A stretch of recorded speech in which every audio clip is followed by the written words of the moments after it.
हाँ जी स्टूडेंट्स, साडा अज दा टॉपिक है normal distribution. Normal probability curve दा मीनिंग, डेफिनेशन एंड फीचर्स। तो बहुत ही इंपॉर्टेंट टॉपिक है तुहाडा, ध्यान नाल वीडियो देखनी है ते नोट करना सारा। जिहड़ी डेफिनेशनस ने जां मीनिंग आ, ध्यान नाल सारा तुसीं समझना है ताकि इस कंसैप्ट नूं समझ सको। तो वेरी वेरी इंपॉर्टेंट। शुरू करते असीं। नॉर्मल प्रोबेबिलिटी कर्व करन तो पहला असी नॉर्मल डिस्ट्रीब्यूशनस देखते हैं, क्योंकि यह नॉर्मल डिस्ट्रीब्यूशन के अंडर ही आउंदा है। तो जेड़े नॉर्मल मीनस सधारण आम वंड की हुंदी है। नॉर्मल वंड the normal distribution is the most important and widely used distribution in statistics. जदों असी स्टैटिस्टिक्स करते हैं, अंकड़ा विग्यान करते हैं, तो जो नॉर्मल डिस्ट्रीब्यूशन है वो बहुत ही ज़्यादा महत्वपूर्ण रोल अदा करता है। Normal distribution is bell shaped, symmetrical and theoretical distribution. तो वैल शेप्ड एक ये समान तरह की वक्र होंगी है। एक जिहड़ी आ थ्रैटिकल डिस्ट्रीब्यूशन होंगी है, जिन्हों असी अंकां दे विच दर्शा सकते हैं। It is discovered by Gauss, hence the name Gaussian curve. तो इसनूं गॉसियन कर्व भी कहा जाता है। Also independently discovered by Laplace. Education दे विच इसनूं डिस्कवर लाप्लेस द्वारा किया गया। The normal distribution is a theoretical ideal distribution. The normal distribution is continuous probability distribution that is symmetrical on the both sides of mean. So the right side of the center is a mirror image of the left side. ਤਾਂ ਜਿਵੇਂ ਤੁਸੀਂ diagram ਦੇ ਵਿੱਚ ਦੇਖ ਰਹੇ ਹੋ, ਬੈਲ shaped ਹੁੰਦੀ ਹੈ ਕਰਵ, ਜਿਹੜੀ ਇੱਕ ਸਿਮੈਟਰੀਕਲ ਹੁੰਦੀ ਆ, ਕਿਉਂਕਿ ਦੋਨਾਂ ਪਾਸੇ ਜਿਹੜੀ ਵੀ डिवीजन की हुई है, दोनों पासे लैफ्ट तो राइट साइड ने जिहड़ियां जिवें मिरर की तरह ही शो होंदियां ने, कि मिरर के सामने ओपोजिट इमेज उस तरह शो होंदी है। तो इस नूं नॉर्मल डिस्ट्रीब्यूशन बोलते हैं असी। अगे असी देखते हैं नॉर्मल प्रोबेबिलिटी कर्व। सधारण संभाविकता वक्र, इनू NPC भी बोलते हैं। NPC is made of two terms, that is normal and probability।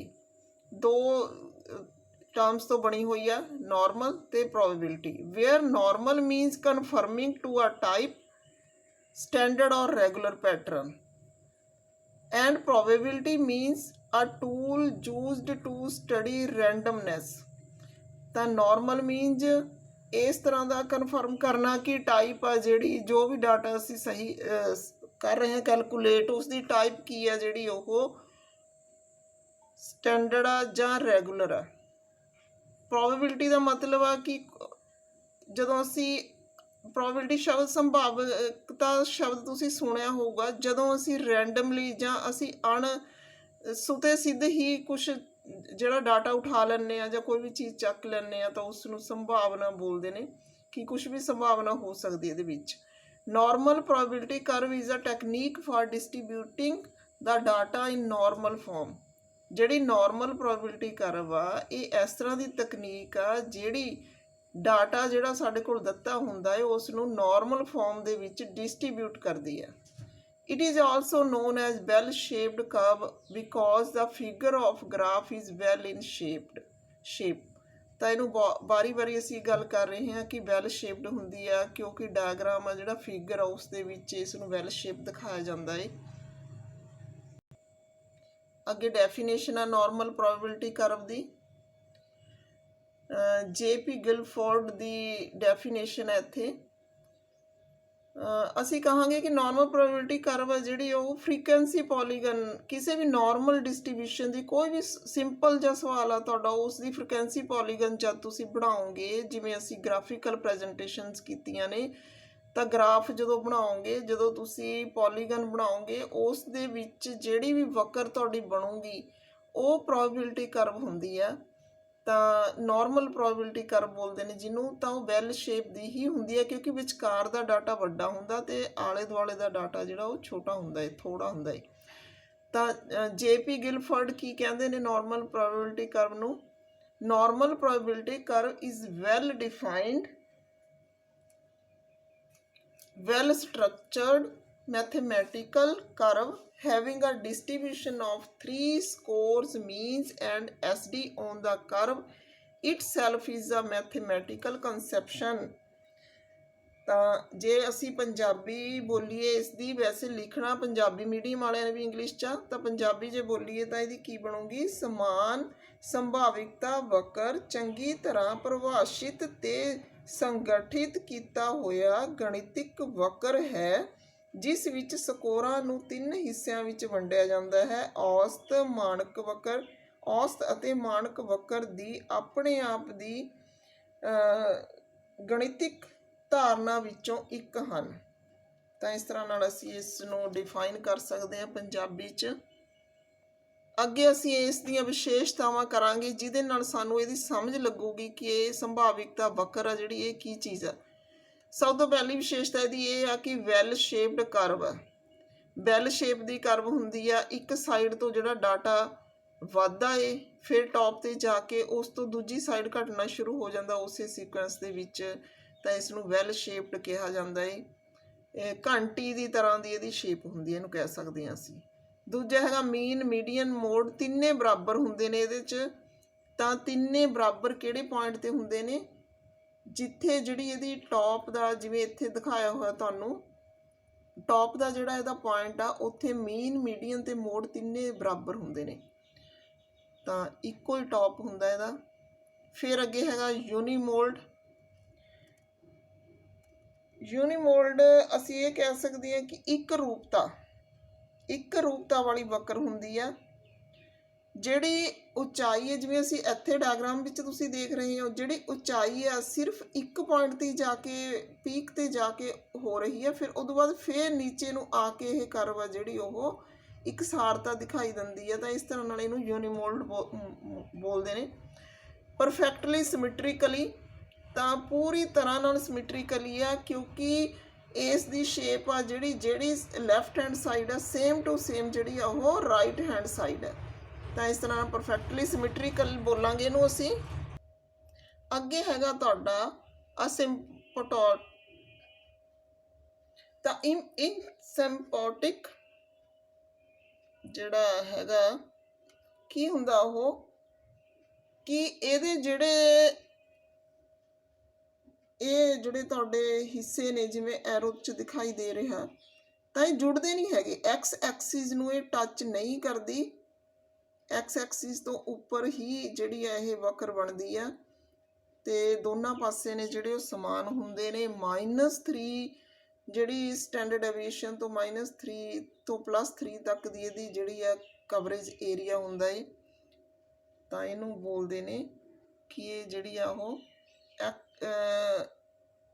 X Axis ਨੂੰ ਛੂੰਹਦੀ ਨਹੀਂ।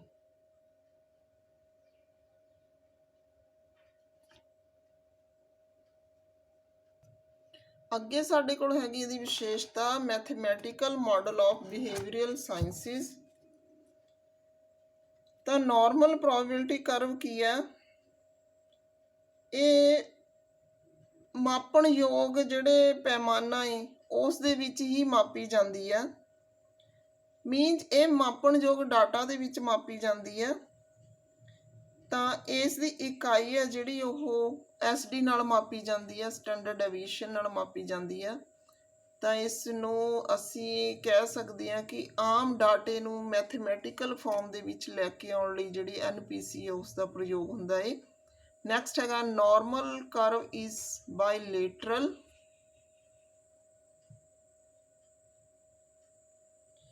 ਤਾਂ ਬਾਇਲੇਟਰਲ ਮੀਨਸ 50% ਡਾਟਾ ਹੈ ਜਿਹੜਾ ਉਹ ਖੱਬੇ ਪਾਸੇ ਤੇ 50% ਡਾਟਾ ਹੈ ਜਿਹੜਾ ਉਹ ਸੱਜੇ ਪਾਸੇ ਹੁੰਦਾ। ਤਾਂ ਵਿਚਕਾਰ ਤੋਂ ਜਿਹੜੀ ਆ ਉਹ ਮੈਕਸਿਮਮ ਜਿਹੜਾ ਪੀਕ ਪੁਆਇੰਟ ਹੁੰਦਾ ਇਹਦਾ ਆਰਡੀਨੇਟ ਬੋਲਦੇ ਹਾਂ ਅਸੀਂ, 50% ਇੱਕ ਸਾਈਡ ਤੇ 50% ਦੂਜੀ ਸਾਈਡ ਤੇ। ਤਾਂ ਇਸ ਨੂੰ ਬਾਇਲੇਟਰਲ ਕਹਿੰਦੇ ਨੇ। ਫਿਰ ਅੱਗੇ ਹੈਗਾ ਡਿਸਟੈਂਸ ਆਫ ਕਰਵ। ਜਿਹੜਾ ਕਰਵ ਦਾ ਡਿਸਟੈਂਸ ਆ, ਵੈਸੇ ਅਸੀਂ ਕਹੀਏ ਕਿ ਪ੍ਰੈਕਟੀਕਲੀ ਪਰਪਸ ਲਈ ਇਹ ਵਰਤੀ ਜਾਂਦੀ ਆ। ਤਾਂ ਜਿਹੜਾ ਇਹਦਾ ਬੇਸ ਆ ਕਰਵ ਦਾ, ਉਹ ਦੋ ਹਿੱਸਿਆਂ ਦੇ ਵਿੱਚ ਵੰਡਿਆ ਜਾਂਦਾ। ਜੇ ਵੈਸੇ ਤਾਂ ਦੋ ਹਿੱਸਿਆਂ ਦੇ ਵਿੱਚ ਵੰਡਿਆ ਜਾਂਦਾ। ਜੇ ਅਸੀਂ ਆਮ ਦੇਖੀਏ ਤਾਂ ਇਹਨੂੰ, ਜਿਵੇਂ ਅਸੀਂ ਇੱਥੇ 1 2 3 4 ਕੀਤੇ, ਤਾਂ ਅਸੀਂ ਇੱਕ ਇੱਕ ਲਾਈਨ ਹੋਰ ਲਗਾ ਕੇ ਅਸੀਂ ਇਹਨੂੰ 6 ਹਿੱਸਿਆਂ ਦੇ ਵਿੱਚ ਵੰਡ ਸਕਦੇ ਹਾਂ। ਤਾਂ ਜਿਹੜਾ ਕਰਵ ਦਾ ਡਿਸਟੈਂਸ ਆ, ਮੋਸਟ ਕੇਸਿਸ ਦੇ ਵਿੱਚ ਉਹ 99.73% ਕਰਵ ਜਿਹੜੀ ਆ ਉਹ ਕਵਰ ਕਰਦੀ ਆ। ਤਾਂ ਨੈਕਸਟ ਹੈਗਾ ਪੁਆਇੰਟ ਆਫ ਇਨਫਲਕਸ। ਪੁਆਇੰਟ ਆਫ ਇਨਫਲਕਸ ਜਿਹੜਾ ਹੁੰਦਾ ਹੈ, ਉਹ ਇੱਕ ਇਸ ਤਰ੍ਹਾਂ ਦੀ ਪ੍ਰੋਪਰਟੀ ਹੈ ਇਸ ਦੀ, ਇਸ ਤਰ੍ਹਾਂ ਦੀ ਫੀਚਰ ਹੈ ਇਸ ਦੀ ਕਿ ਜਿਹਨੂੰ ਅਸੀਂ ਕਹਿੰਦੇ ਹਾਂ ਕਿ ਜਿਹੜੀ ਕਰਵ ਆ, ਇਹ ਜ਼ਰੂਰੀ ਨਹੀਂ ਕਿ ਇੰਨੀ ਹੀ ਸ਼ੇਪ ਦੀ ਹੋਵੇ। ਇਹ ਜਿਵੇਂ ਅਸੀਂ ਕਹਿ ਸਕਦੇ ਹਾਂ ਕਿ ਇਹ ਆਪਣਾ ਰੂਪ ਆ ਜਿਹੜਾ ਕਨਵੈਕਸ ਤੋਂ ਕਨਕੇਵ ਵਿੱਚ ਬਦਲ ਦਿੰਦੀ ਆ। ਮੀਨਸ ਇਹ ਪੈਵੀਂ ਲੇਟਵੀਂ ਸਥਿਤੀ 'ਚ ਵੀ ਹੋ ਸਕਦੀ ਆ, ਘੱਟ ਉੱਚੀ ਵੀ ਹੋ ਸਕਦੀ ਆ, ਪਰ ਸ਼ੇਪ ਇਹਦੀ ਸੇਮ ਰਹਿੰਦੀ ਆ, ਵਿਚਕਾਰ ਤੋਂ ਉੱਚੀ ਹੁੰਦੀ ਆ। ਤਾਂ ਇਸ ਨੂੰ ਅਸੀਂ ਪੁਆਇੰਟ ਆਫ ਇਨਫਲਕਸ ਬੋਲਦੇ ਹਾਂ। ਜਿਵੇਂ ਇੱਥੋਂ ਉਚਾਈ ਜਾ ਰਹੀ ਆ, ਤੇ ਇੱਥੇ ਪੁਆਇੰਟ ਆਫ ਇਨਫਲਕਸ ਸਾਡਾ ਇਹ ਆ, ਤੇ ਇੱਧਰਲੀ ਸਾਈਡ ਸੇਮ ਜਗ੍ਹਾ ਤੇ ਸੇਮ ਜਿਹੜਾ ਢੰਗ ਨਾਲ ਆ ਰਹੀ ਹੈ ਨੀਚੇ ਨੂੰ, ਤਾਂ ਇੱਥੇ ਵੀ ਪੁਆਇੰਟ ਆਫ ਇਨਫਲਕਸ ਇਹ ਹੈ। ਅੱਗੇ ਹੈਗਾ ਡਿਵਾਈਡਡ ਇਨਟੂ 6 ਪਾਰਟਸ। ਤਾਂ ਸਾਡੀ 10ਵੀਂ ਵਿਸ਼ੇਸ਼ਤਾ ਇਹ ਪ੍ਰੋਬੇਬਿਲਿਟੀ ਕਰਵ ਦੀ ਕਿ ਇਹ 6 ਭਾਗਾਂ ਦੇ ਵਿੱਚ ਵੰਡੀ ਹੁੰਦੀ ਹੈ। ਨੈਕਸਟ ਹੈਗਾ ਐਰਰ ਫ੍ਰੀ ਡਾਟਾ, ਕਿਉਂਕਿ ਮੈਕਸੀਮਮ ਰੇਂਜ ਹੁੰਦੀ ਹੈ ਇਸ ਦੀ 99.73% ਦੇ ਵਿੱਚ ਜਿਹੜਾ ਡਾਟਾ ਇਹ ਕਵਰ ਹੁੰਦਾ ਹੈ। ਜੇ ਅਸੀਂ ਇੱਥੋਂ, ਤੁਸੀਂ ਧਿਆਨ ਨਾਲ ਐਰੋ ਦੇਖੋ ਤਾਂ ਐਕਸ ਐਕਸਿਸ ਦੇ ਵਿੱਚ ਇਹਦਾ ਡਾਟਾ ਇੱਥੇ ਜਿਹੜਾ ਬਹੁਤ ਕਵਰ ਹੁੰਦਾ ਹੈ। ਤਾਂ ਐਰਰ ਫ੍ਰੀ ਜਿਹੜਾ ਡਾਟਾ ਹੁੰਦਾ, ਕਿਉਂਕਿ ਅਸੀਂ ਛੋਟੇ ਛੋਟੇ ਪਾਰਟਸ ਦੇ ਵਿੱਚ ਸਾਰੇ ਨੂੰ ਹਿੱਸਿਆਂ ਦੇ ਵਿੱਚ ਵੰਡ ਦਿੰਦੇ ਹਾਂ, ਅਤੇ ਉੱਥੇ ਐਰਰ ਹੋਣ ਦੀ ਸੰਭਾਵਨਾ ਜਿਹੜੀ ਉਹ ਘੱਟ ਰਹਿੰਦੀ ਹੈ। ਫਿਰ ਏਰੀਆ ਅੰਡਰ NPC। ਤਾਂ ਟੋਟਲ ਪ੍ਰੋਬੇਬਿਲਿਟੀ ਜੇ ਅਸੀਂ ਦੇਖੀਏ ਕਿ NPC ਦੇ ਹੇਠਾਂ ਜਿਹੜਾ ਏਰੀਆ ਹੁੰਦਾ ਉਹਨੂੰ ਅਸੀਂ 100% ਏਰੀਆ ਬੋਲਦੇ ਹਾਂ। ਤਾਂ ਇਹਦੇ ਵਿੱਚ ਮੈਕਸੀਮਮ ਏਰੀਆ 100% ਦੀ ਸੰਭਾਵਨਾ ਲੈ ਕੇ ਚੱਲਦੇ ਹਾਂ। ਜਿਹੜਾ ਇਹਦਾ ਡਿਸਟੈਂਸ ਆ ਉਸ ਨੂੰ SD ਦੇ ਵਿੱਚ ਮਾਪਿਆ ਜਾਂਦਾ, ਸਟੈਂਡਰਡ ਡੈਵੀਏਸ਼ਨ ਬੋਲਦੇ ਹਾਂ ਜਿਹਨੂੰ। ਤਾਂ ਇੱਥੇ ਜਿਹੜਾ ਵਿਚਕਾਰ ਤੋਂ ਸਾਈਡਾਂ ਦੇ ਵੱਲੋਂ ਇੱਧਰ ਨੂੰ ਵੱਧਦਾ ਹੈ ਜਾਂ ਇੱਧਰ ਨੂੰ ਵੱਧਦਾ ਹੈ, +3 ਸਿਗਮਾ ਤੋਂ ਲੈ ਕੇ -3 ਸਿਗਮਾ ਤੱਕ ਇਹਦਾ ਏਰੀਆ ਹੈ ਜਿਹੜਾ ਉਹ ਫੈਲਿਆ ਹੋਇਆ ਹੁੰਦਾ ਹੈ। ਤਾਂ ਇਹ ਡਾਟਾ ਜਿਹੜਾ ਇਸ ਤਰ੍ਹਾਂ ਨਾਲ ਸ਼ੋ ਹੁੰਦਾ ਹੈ।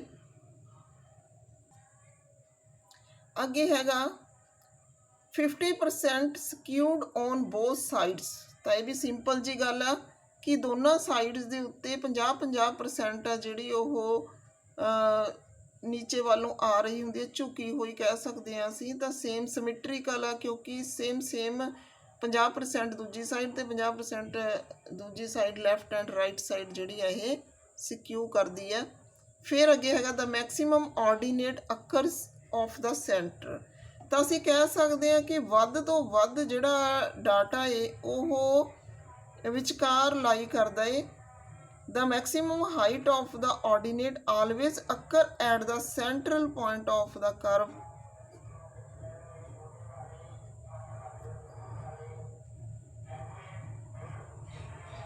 ਅੱਗੇ ਹੈਗਾ continuous।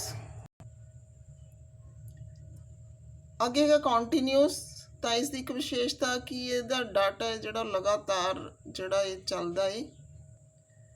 No negative part। ਤਾਂ ਅਸੀਂ ਕਹਿ ਸਕਦੇ ਹਾਂ ਕਿ no part of normal probability curve lies below the x-axis, hence the curve can never be negative। ਤਾਂ ਜਿਹੜੀ, ਕਿਉਂਕਿ x-axis ਤੋਂ ਨੀਚੇ ਡਾਟਾ ਨਹੀਂ ਹੋ ਸਕਦਾ ਮਾਈਨਸ ਦੇ ਵਿੱਚ, ਤਾਂ ਕਰਵ ਆ ਜਿਹੜੀ ਨੈਗੇਟਿਵ ਨਹੀਂ ਹੁੰਦੀ। ਫਿਰ ਪ੍ਰਿੰਸੀਪਲ ਆਫ ਪ੍ਰੋਬੇਬਿਲਿਟੀ। ਤਾਂ ਪ੍ਰੋਬੇਬਿਲਿਟੀ ਸੰਭਾਵਨਾ ਦੇ ਪ੍ਰਿੰਸੀਪਲ ਦੇ ਉੱਤੇ ਚੱਲਦੀ ਹੈ ਇਹ। Height of curve decline symmetrically, height ਆ ਜਿਹੜੀ ਦੋਨਾਂ ਪਾਸਿਆਂ ਨੂੰ ਸਿਮੈਟ੍ਰੀਕਲੀ ਨੀਚੇ ਨੂੰ ਆਉਂਦੀ ਆ। The total area under the curve is equal to 1। ਫਿਰ ਅੱਗੇ ਹੈਗਾ the curve does not touch the base line. ਤਾਂ ਇਸ ਤਰ੍ਹਾਂ ਨਾਲ ਤੁਸੀਂ ਇਹ ਜਿਹੜੀਆਂ ਵਿਸ਼ੇਸ਼ਤਾਵਾਂ ਨੇ ਲਿਖ ਸਕਦੇ ਹੋ। ਤਾਂ ਮੈਂ ਤੁਹਾਨੂੰ ਥੋੜ੍ਹਾ ਬਹੁਤ ਸਮਝਾਉਣ ਦੀ ਕੋਸ਼ਿਸ਼ ਕੀਤੀ ਆ, ਕਿਉਂਕਿ ਵੀਡੀਓ ਦੇ ਵਿੱਚ ਇੰਨਾ ਕੁ ਹੀ ਸਮਝਾਇਆ ਜਾ ਸਕਦਾ ਹੈ। ਤਾਂ ਇਹਨੂੰ ਮੈਨੂੰ ਆਸ ਆ ਕਿ ਤੁਸੀਂ ਇਸ ਨੂੰ ਐਕਸਪਲੇਨ ਕਰੋਗੇ, ਤਾਂ ਅੰਡਰਸਟੈਂਡ ਕਰਕੇ ਆਪਣਾ ਕੁਐਸਚਨ ਆ ਜਿਹੜਾ ਉਹ ਕਲੀਅਰ ਕਰੋਗੇ। ਅੱਜ ਦੀ ਵੀਡੀਓ ਇੰਨੀ, ਅੱਗੇ ਫਿਰ ਮਿਲਦੇ ਹਾਂ ਅਗਲੀ ਥਿਊਰੀ ਦੀ, ਜਿਹੜੀ ਸਟੈਟਿਕਲ ਪਾਰਟ ਦੀ ਥਿਊਰੀ ਆ ਤੁਹਾਡੀ, ਉਹਦੇ ਨਾਲ। Okay, thanks.